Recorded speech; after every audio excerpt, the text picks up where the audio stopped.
I have a special guest with us, and he is the new CEO of Ligier Automotive North America, Mo Murray. Mo, welcome. This is not Thank you, your John. first. This is not your first rodeo in motorsports, but your first weekend with the Ligier team. That's correct. Yes, I've been around motorsports a long time. I tell people I'm trying to avoid ever having a real job. Motorsports is a wonderful business if you're passionate about it. It's a miserable business if you don't like it. And Yep.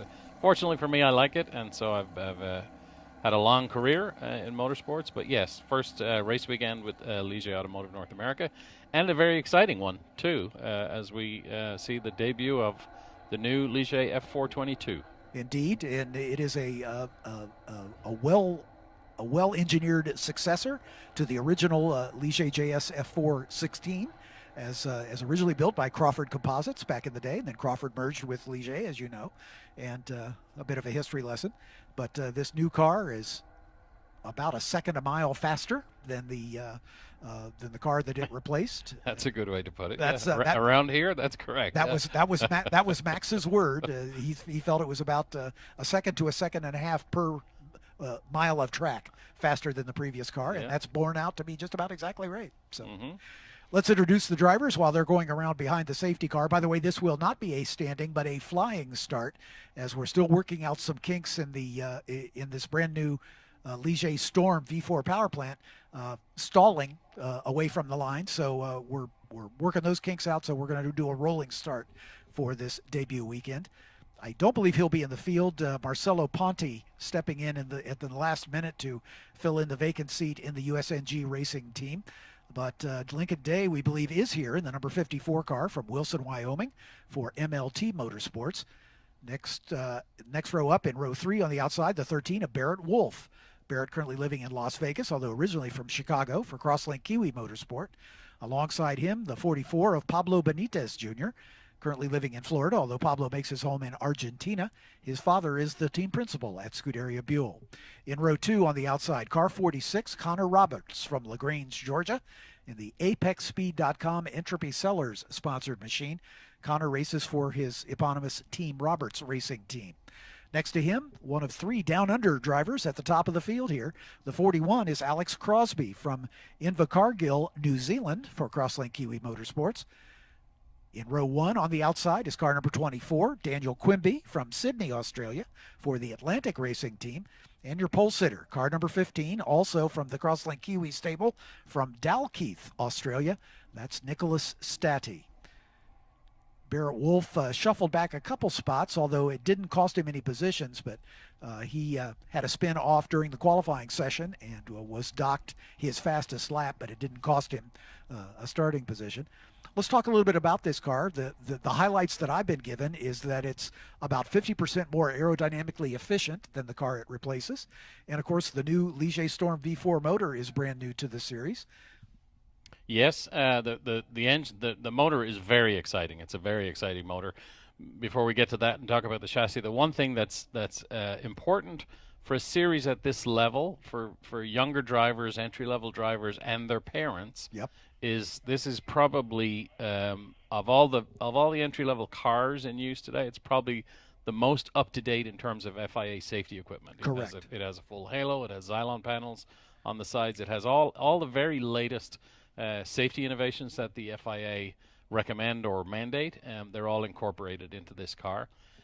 In the back of it, there's a very interesting engine. It's a little V4, 1.65 liter V4 engine. It'll make about 180 horsepower in this configuration, and it's a wonderful engine. We haven't had any issues with the engine, touch wood, and it's good. The only thing, and you mentioned it at the start about we're going with a rolling start here. It has a twin disc clutch, which can be a little bitey, and these young kids, it's their first time to drive the car, and so they're getting used to that. So Scott Goodyear, our race director, made the very wise decision to go to rolling start rather than risk have somebody stall on the grid. These drivers exiting turn 14 right now as they are well packed in rows of 2 and making their way up the hill under the attention of the starter. Very well behaved at the front with Nicolas Stati and Daniel Quimby as we wait for the starter to make his decision to throw the green flag. And there it is. We are away. The very first race for this brand new Ligier JS F422. A very different exhaust note from that new Storm V4 engine as well, as these drivers fanning out 2 and 3 wide as they make the run down toward turn number 1. Still 2 abreast, but everybody gets through the first turn successfully. That's always a good sign. Over the Aaron's Tunnel and down into turn number 3. I believe that's our pole sitter, Nicolas Stati, at the front. But we'll sort them all out as they come back by our vantage point here on the start-finish straightaway. 2 long straightaways are the highlight of the first portion of this beautiful racetrack. Down the downhill run down to turn 5 for the very best passing opportunity. The leader looks good, but 2nd, 3rd, 4th, and 5th are not settled as we come down into turn number 5. Once again, everybody holding their breath as they get through that turn. I'll tell you what, the youngsters in the Ligier JS F4 championship with the older car put on a fantastic show. Oh, we got a car spinning off at the exit of turn 6. It looks like he's kept it out of the gravel trap. If he can keep the motor running, he should be able to rejoin under his own power. But we'll sort that as we turn our attention back to the lead battle with 3 cars nose to tail for 2nd, 3rd, and 4th. Through the long right-hander at the carousel. As they exit that, make their way toward the kink. A turn that gets every driver's attention here at this racetrack. So we've got 4 cars in kind of a breakaway and then 2 near the back. As again, we had a car spinning off at turn 6. We understand the car at turn 6 has been able to continue, but he's got some ground to make up as the field through Canada Corner back into our view as they set up for turn 14. The most important turn on any racetrack is the one leading on to the longest straightaway, and that is right here. Just a touch to the inside curbing for the 4th place car. Here they come up the hill. We can sort out the order once they cross start finish as they come under the pedestrian bridge and head for the start finish line. Is Nicolas Stati at the point, Quimby and Benites Jr. in the 44. Scuderia Buell red livery, easy to pick out. Connor Roberts up to 4th, Barrett Wolfe in 5th, Lincoln Day in 6th. Alex Crosbie was the spinner. He started in 3rd place, so he's dropped back to the back. But at the moment, Stati with the advantage. And then we can see the Scuderia Buell car of Pablo Benites doing battle with Daniel Quimby as they work their way out of turn 3 and down the hill. We understand there may have been some contact between Alex Crosbie and the 13 car of Barrett Wolfe, as Barrett's car reporting perhaps some damage. But I'm sure the teams will be happy to know that the Ligier trailer is full of spare parts for these cars. Right, Mo? Yes, it is.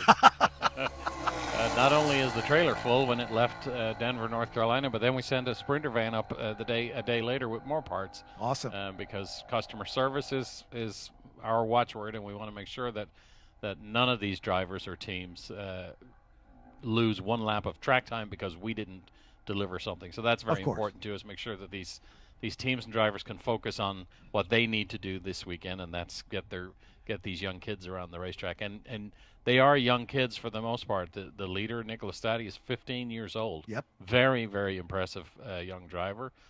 Set the fastest qualifying time yesterday in this car. Yep. That he hasn't been in before. Nobody's been in it before. Right. I don't think he's been at this racetrack before. I don't believe so either. And comes here and sets the pole time and is handily leading this race. Very impressive young kid. I'm not sure that I could be doing this when I was 15 years old. I know I couldn't have been. No question. Pablo Benites Jr. holding off the challenge right now from Daniel Quimby, as Quimby is slotted into 3rd spot. Benites beginning to get away just a little bit as they come through turn 14. You mentioned, John, the unique sound of this engine. It's almost MotoGP-like. It's a little V4, which makes a very different sound than some of the inline 4 entry-level cars that we see elsewhere. The F4A, of course, has a turbo charger on it that deadens the sound. Mutes the sound a little bit. Yep. So it's a very unique sound, very interesting little engine. It's tiny. it's tiny. An F1 engineer would look at this engine and said, and rub their hands together and said, "Ooh, I could do all kinds of packaging, make this car smaller." But that wasn't what we were trying to do here. So. Yeah, Barrett Wolfe apparently does have damage, which may be terminal, as he has pulled into the pit lane. So Barrett Wolfe dropping out of 6th position. Alex Crosbie, who had the spin, maybe with contact with the 13, is still running, but he is well adrift, as it took a while to get that car back on the racing surface. Kind of a 2x2 battle at the front. Nicolas Stati and Daniel Quimby. Quimby just set the fast lap of the race from 2nd position. And Pablo Benites and Connor Roberts have been swapping that 3rd spot back and forth, and they are still doing battle. It looks like it is Benites in 4th now. We'll sort it out there from our camera angle. It's a little difficult to tell, but I think Benites has been passed. Yes, he has, by Connor Roberts to move up into that spot. I know there's been a lot of discussion, Mo, in the intervening time between the unveiling of the car right here at this track a year ago and the start of the season, which we've delayed until this race. That getting delivery of the cars has been an issue that some folks wish could have happened faster. Is that something that you can address? Other than to say, I wish it could have happened faster too, as does everybody at Ligier Automotive North America. But it was also important to focus on making sure this car was good, was right out of the box. The last thing we want is to deliver a car that then needs a bunch of updates or needs to be has issues that need to be addressed. So I don't want to say we took our time. We worked as diligently as possible. The team did. I wasn't there. Of course, I'm only new at Ligier, and I wasn't there.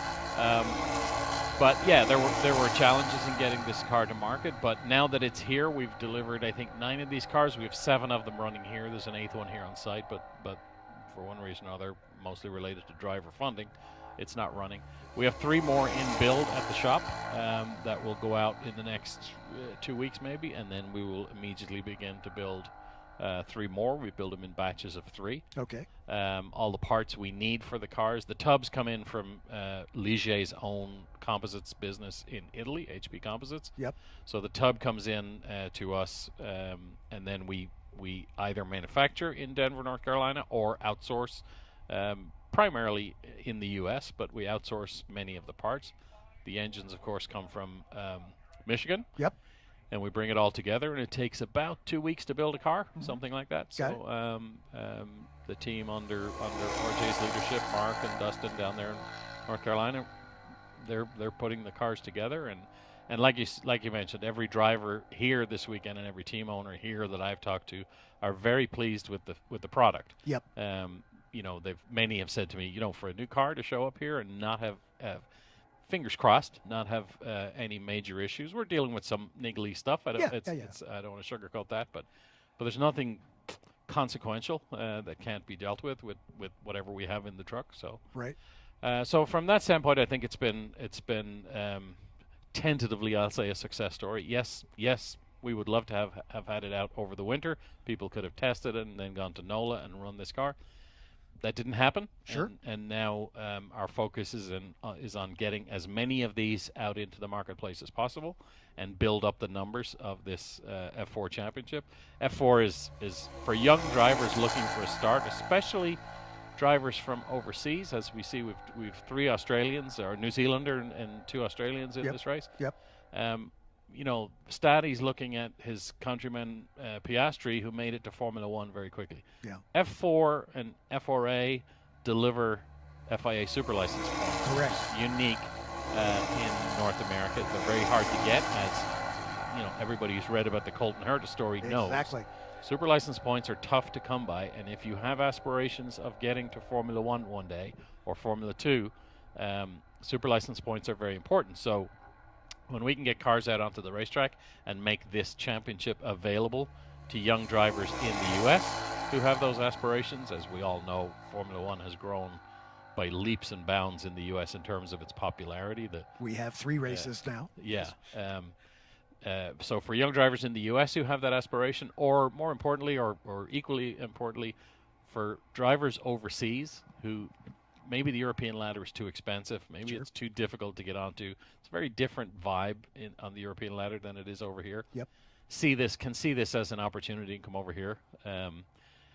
Do business with one of the teams we have here in the paddock. We're ready to go. Yep. They're ready to sign up drivers, and race on these epic racetracks. I mean, it's not like we're racing in parking lots. We're taking these kids to Canadian Tire Motorsports Park and Road America, and Indianapolis Motor Speedway. I mean, they're the COTA for the season finale. Yeah. The racetracks that we take these young families to are epic. I mean, that's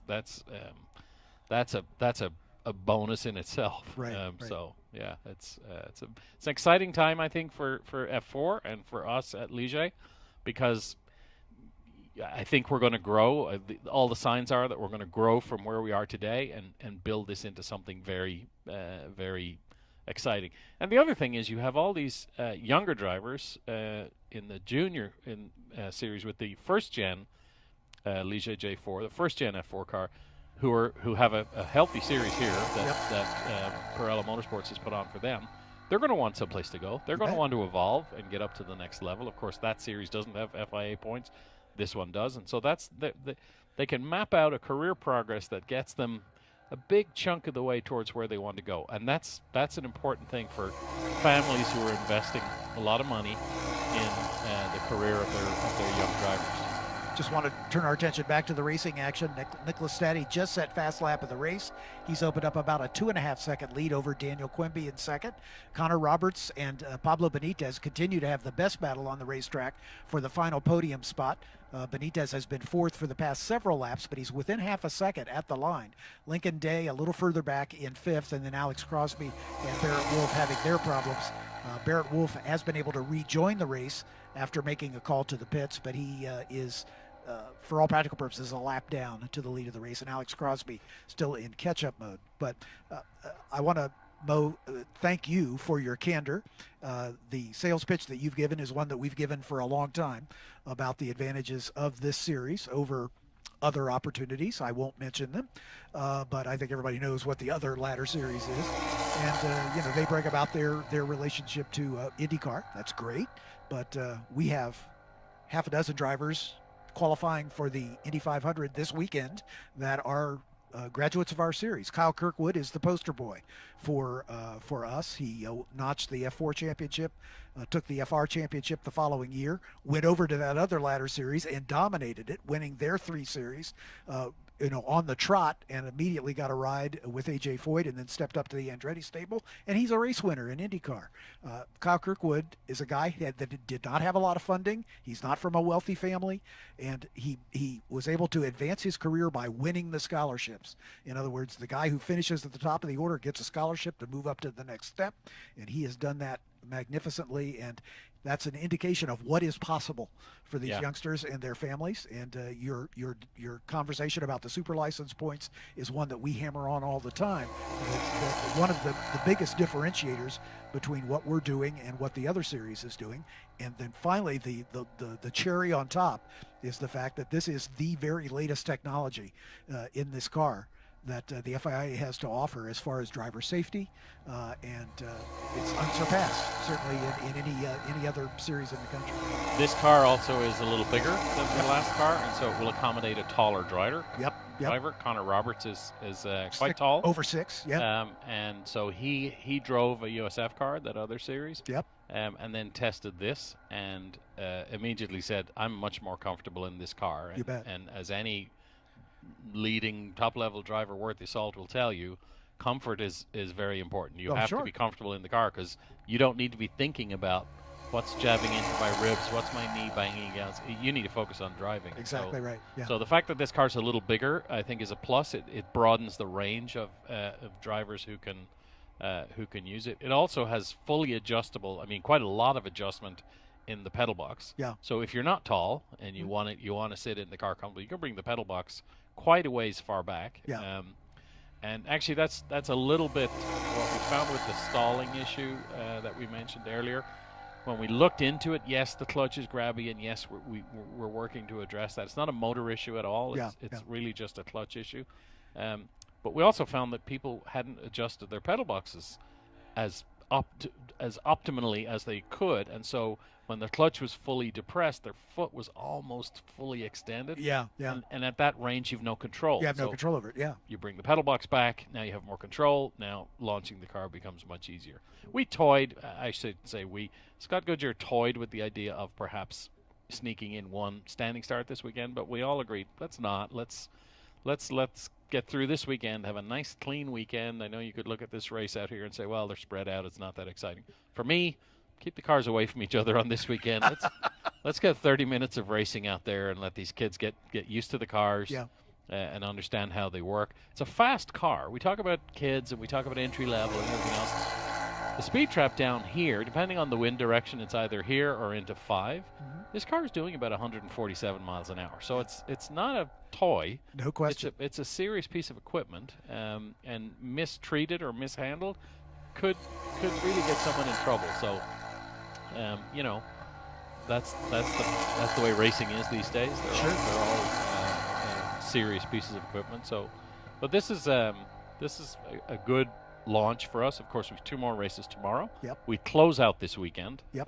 With an F4 race. Correct. US F4 race tomorrow evening. Correct. And that's good. Hopefully, we'll load up in the truck and go away feeling happy with ourselves. Indeed, so, and we'll all convene at Indianapolis in about a month's time, and back-to-back weekends, Indianapolis and Mid-Ohio, for these cars, and then we move on to New Jersey and Canadian Tire Motorsports Park, and then we wrap up the season at Circuit of the Americas. I can tell you, and I'm sure you agree with me, we would love to get back on the Formula One docket for the COTA race, and I'm hoping that the stars align to make that possible going forward. We would too, and we wouldn't limit that to just COTA. I mean, there's, as you mentioned earlier, there are 2 other options. North America has 3 other options. So yep. certainly F4's relationship with FIA and the international ladder system where you have F4, F3, F2, and F1, having these cars in sufficient numbers. Correct. You know, we want to build the field a little more, but in sufficient numbers to support one or maybe all of the North American F1 races would be a fantastic opportunity. One that is not that I'm not just dreaming up right now. It's been talked about, and it's an evolution that we will certainly work towards. Exactly. Tell us a little bit about your history. You mentioned to me in the run up to our race, you've got some time with Mazda. What brought you to this opportunity? So I spent most of my young career, my early career, I grew up in Europe and got involved in racing over there, but I got involved in motorcycle racing. Yep. And that's why this engine is so cool to me. It's a little V4 that did have a derivative of it, had some time in a motorcycle. Correct. And then that eventually brought me over stateside. I worked in the motorcycle business for a long time. And probably 14, 15 years ago, something like that, I went to work for Mazda Motorsports, actually through an agency, managing everything marketing related to their motorsports. John Doonan, of course, a friend to the motorsports industry, was the race director there. And John was very focused on the operations side of Mazda. They had, at the time, they were just wrapping up their RX-8 Grand Am program, and they had MX-5, an early version of MX-5 Cup, and they, of course, massive grassroots presence. So I joined that team with John, worked along shoulder to shoulder with John for about 7 years until he left and went to IMSA. Right. We relaunched MX-5 Cup as a single neck series, took it initially to IndyCar sanction, then back to IMSA sanction. So that was a big part of my role, developing that series and developing the streaming package and the marketing and the social media and all the things around that. Ultimately, after John left, Mazda came to me and said, we'd like you to take on some of the operational roles too. And perhaps one of my proudest things I did there is I led operationally, and in a marketing sense, I led the DPI program. Sweet. In its last year, 2021. Yep. I'm embarrassed to say, or I blush when I say, probably its most successful year. Got on top of the podium a couple times. Yep. We won 2 races, yep. And the last one was the icing on the cake.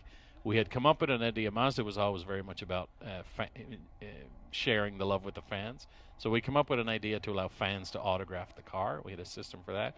And we went to Petite with a car fully covered in fan signatures.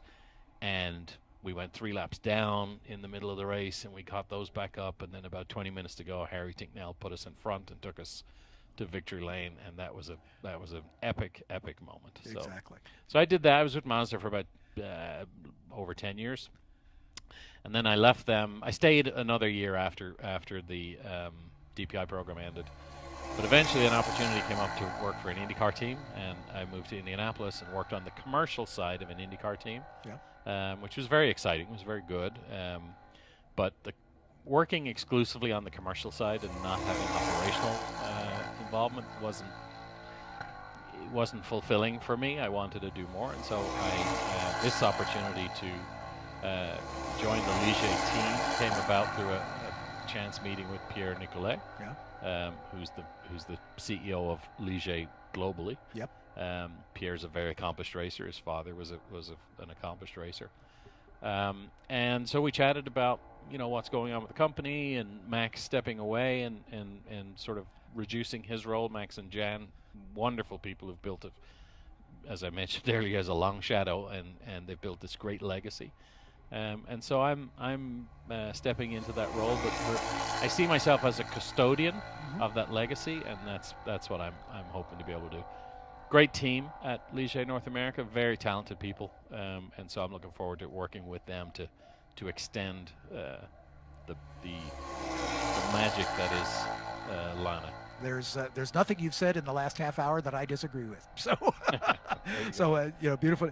My final question is, I'm trying to identify the accent. Irish? I was born and raised in Dublin. There we go. In the suburbs just south of Dublin, and I grew up in Dublin. Got involved in racing at an early age. Right. Actually, the first car I ever fell in love with was a Chevron B29. Okay. And there's an exact, not that same color scheme, but there's a Chevron B29 here this weekend. So.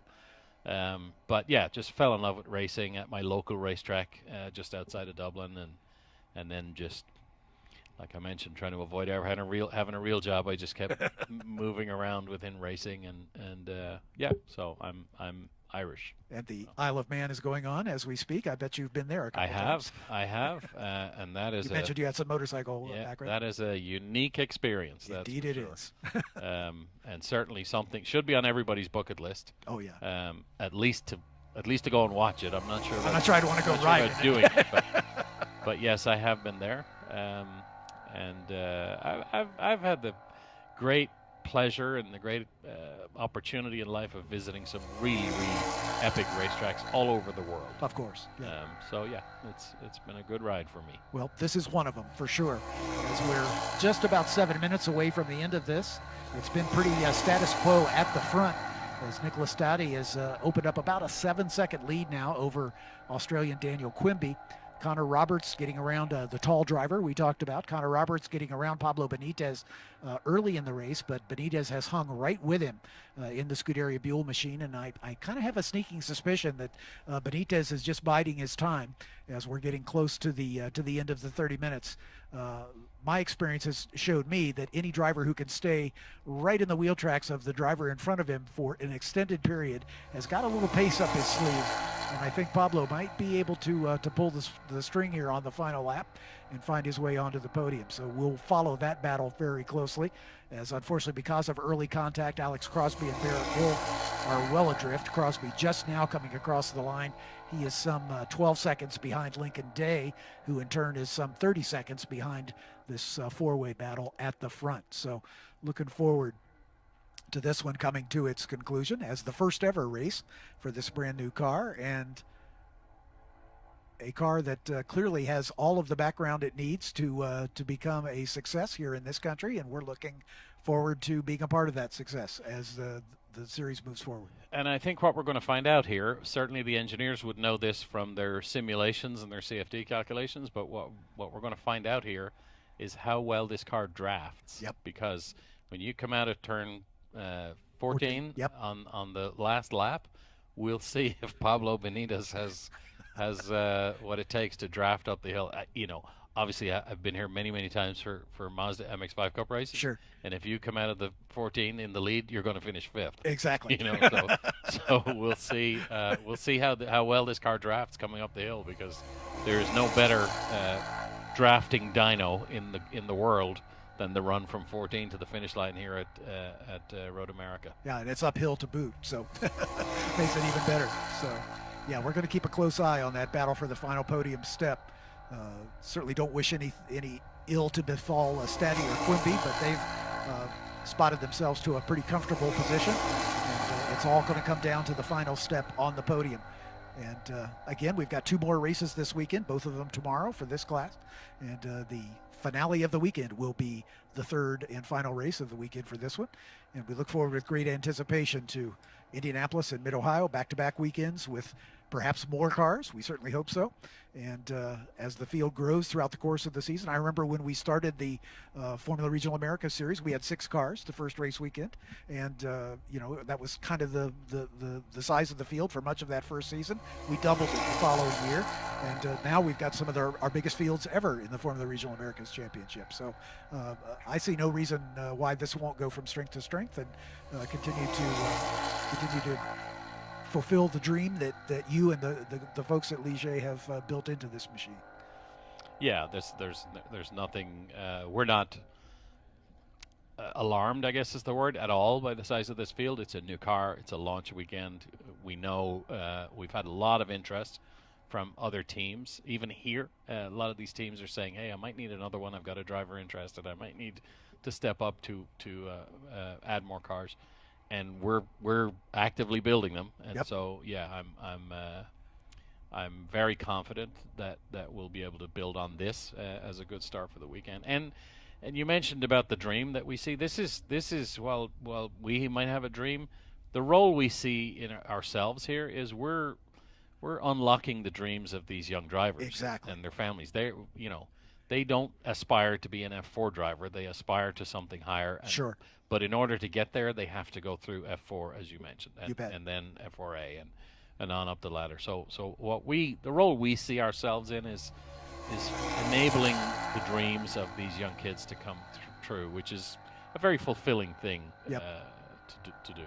And you give them the tools in the toolbox to hone their craft and do so as safely as possible. I mean, motor racing is not without its risks, and anybody knows that. As we're going to see the white flag next time by, as our leaders are going by. The other thing, yes, as safely as possible, that's important to us, but being a race car driver is more than just about driving the car. Mm-hmm. And we have we can now bring some focus to how we work in this paddock. And I have a background in commercial. Are there things that I can teach these young drivers about how to develop their brand and how to develop their commercial acumen?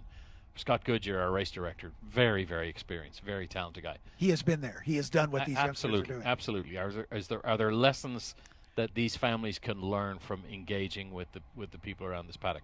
Even the PMH staff who run tech, and the staff in the I shouldn't laugh, but there's 2 guys who work at Ligier who I'm just floored by, because they worked. I grew up falling in love with Formula One in the late yep. 70s. Yep. We have a guy on the staff who worked for half of those teams back then, and Dave Cooper, who everybody knows, he exactly. worked for the teams that I was just in love with. So there's a lot of experience that we can share with these young drivers and their families and their support system, and help them to be, when they eventually move on, whether they move up to F4A or move somewhere else, or eventually make it, to be better rounded race car drivers. Exactly right. Exactly right. All right, let's turn our attention to this motor race here, as we are coming up on the white flag lap. 1 more to go after this one, and this battle for 3rd is the one we're going to watch. Connor Roberts and Pablo Benites have been locked together since the very start of this race. Nicolas Stati and Daniel Quimby kind of in a zip code of their own, but this battle for 3rd has been a good one. And there it is, coming out of turn number 12, that's known as Canada Corner. They make their way through the Bill Mitchell bend as our leader sees the white flag. Nicolas Stati sees the white flag. Daniel Quimby just about 9 seconds up the road. We'll see it second. And here comes the battle for 3rd. They're going to stay line astern this time, but next lap I think is where we'll see if Pablo Benites is going to pop out and find himself an opportunity to get up into that podium position. Down this long straightaway, First and second already through turn one. Now here comes the battle for third. It is still Connor Roberts showing the way. Benites goes a little wide, but that might give him a good run down into turn number 3 here. And that's exactly what's happened as he's closed up. Maybe a car length separates the two as they exit turn 3 under the Sargento Bridge and make their way down to the best passing opportunity on the race course. This would be one opportunity for Benites to try to make the move, but I think you know, your instincts are absolutely correct that the place he wants to be at the bottom of the hill is second. But if he can find a way around earlier, he might be tempted to make that happen. But we'll see. Under the Corvette Bridge, approaching turn 6, Roberts and Benites. And none of these cars has missed a beat over the course of this race. We've had a couple cars come together and spin off the racetrack, but that's no fault of the car itself. Down into turn number 8 for the final time at speed. Under the Speedville Bridge and into the sweeping carousel turn. This battle for the final step on the podium.